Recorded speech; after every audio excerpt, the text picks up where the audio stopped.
I see our newest rookies coming in now. Chef T. Gregoire and Chef Joe Flam. Holy cow. The one and only Chef Franklin. This guy's a legend. This is Flavortown's first annual Game Day. It's all about celebrating that all-American culinary tradition of game day food.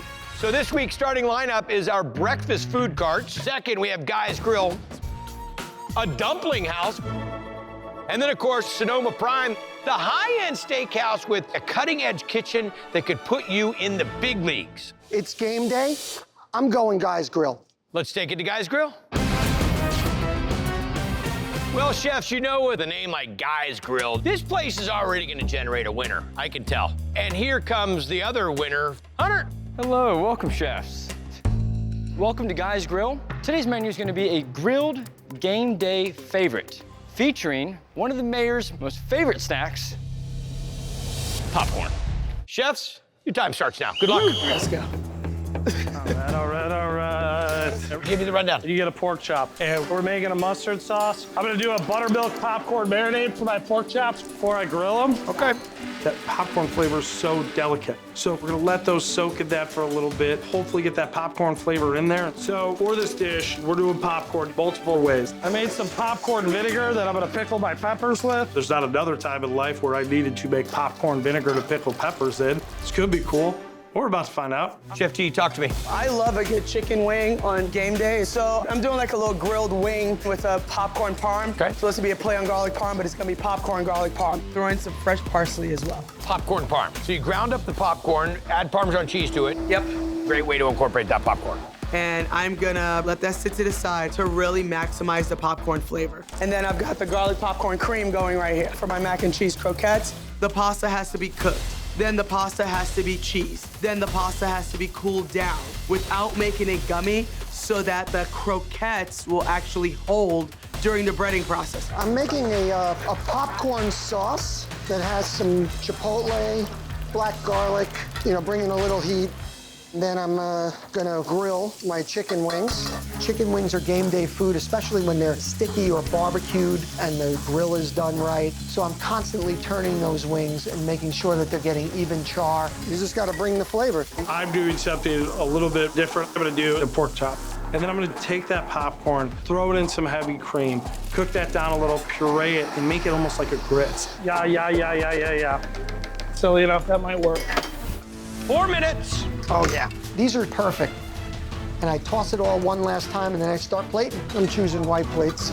I like the way it'll pop. I'm gonna get a nice aesthetic on the plate. Chopped green onion and micro basil just to finish off the dish. Go big or go home. Franklin's done. Yeah. So we're gonna lay our popcorn grits, my pork chops going right on top. Pour that honey mustard popcorn sauce right over that pork. And then just to finish it off, put those pickled peppers right on top. 1 minute. He's gotta start plating now. Oh, you know what? This is wild. I'm super happy the croquettes are holding together. This is crazy. The croquettes came out really nice, golden brown. I stack my wings, place my croquette, and I finish with my seasoned popcorn. I am using every last second. My plates are on the line, and I'm still drizzling bacon vinaigrette. 3, 2, 1, we're done. Beautiful dish. Thank you. I decided to just take wild flavors and impart them on wings. Popcorn, and I made it into the marinade. Yeah, you did. And I put it into the wings. I then made a separate orange and pomegranate glaze. I hope you enjoy. Pretty tasty, chef. The doneness on the chicken is amazing, and I love how you really focused on the grilling, so that floppy chicken skin does not exist here at all. Great, thank you. And then the glaze on there, it's like game day food. It's like, I want Right, to be you wanna messy, be right? messy, I you want wanna to be sticky, exactly. So you check that box as well. The popcorn is a really nice touch. I do think it gives the dish a little bit of extra texture and some oomph. And I love spice, so I love that chipotle in there. If anything, I would maybe kick the heat up a little bit and drop the sweetness down a little bit. Thanks, guys. And I'm Thank you, just chef. gonna continue to eat this popcorn. I love it. Chefs, how are you? Hey, chef, Good, doing how well. are you? So good. Wow, cool. Amazing. So I did pork chops, popcorn puree underneath, almost like a play on grits. On top, I made a mustard glaze, and then I took Fresno's to bring a little bit of heat to it.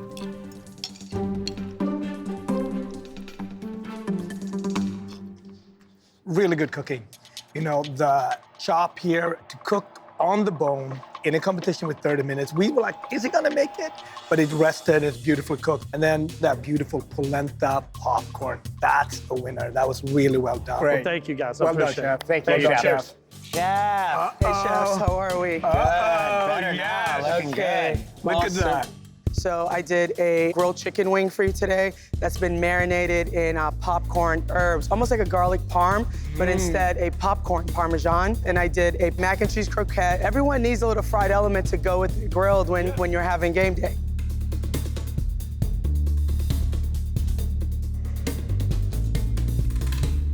Wow, dynamite cooking, chef. The wings are cooked perfectly. I love the deep char. I was really worried about the mac and cheese croquette. I was worried about it. Yeah. I was like, is she We gonna have were enough worried about time? Is it gonna explode in the fryer? Is she gonna be able to do it? Like, you know, sometime with great risk comes great reward. So smart play. Very, very delicious. It's a little greasy with the bacon grease. On the plate, it can be like a little off-putting when you see all the grease. Yes, Yeah, absolutely. Well done. Thank you, guys. Thank you. chefs. Well done. 5-star dish will go to Chef Joe. Well done.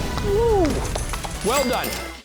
The chef with the 4-star dish is... Congratulations, Chef T. Well done.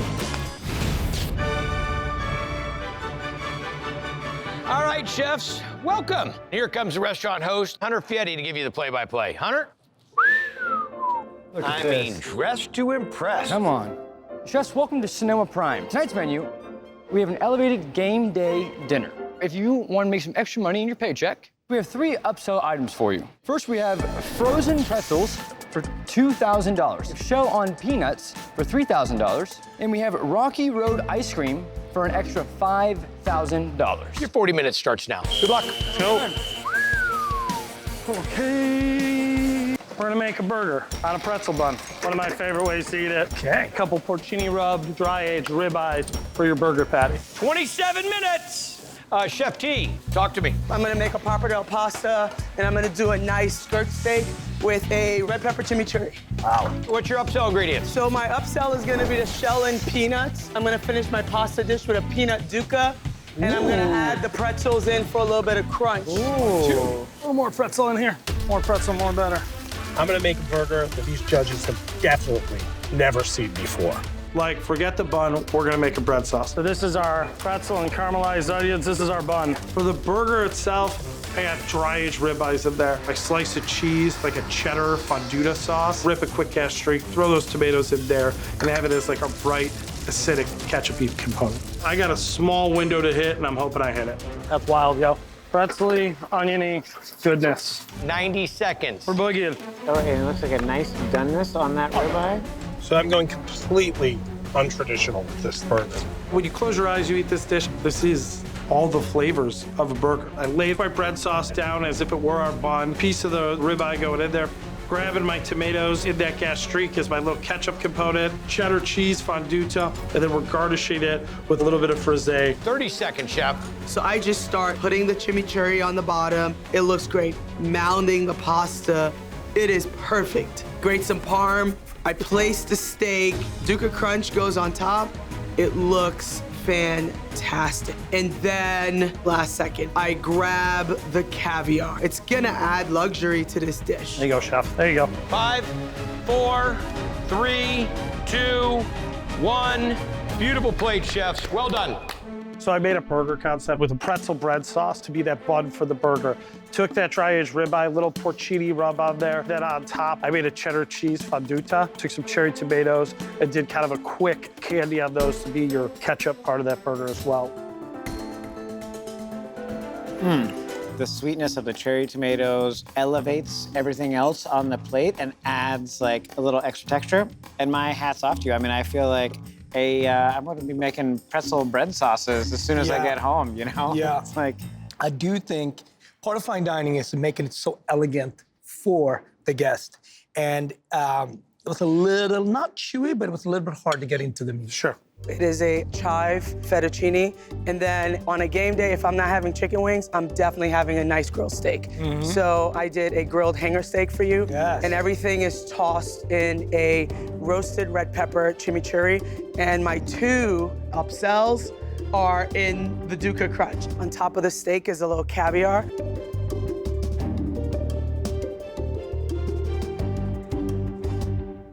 Wow, delicious cooking, chef. Unbelievable. Thank you so much. You have an identity in your food, and it shows, right? These noodles was absolutely delicious. Good cook on the steak. You made Duca. Yeah. Was absolutely delicious. I love the rustic feel of the dish. The only negative, with that strong flavors, I think that the caviar for me died a little bit on the plate. The chef who prepared the winning 5-star dish on game day in Flavortown is Chef Joe. Oh. Well done. You walk away with $12,000. And most importantly, the title of Flavortown Food Fight Champ and the opportunity to come back to battle again and win even more money.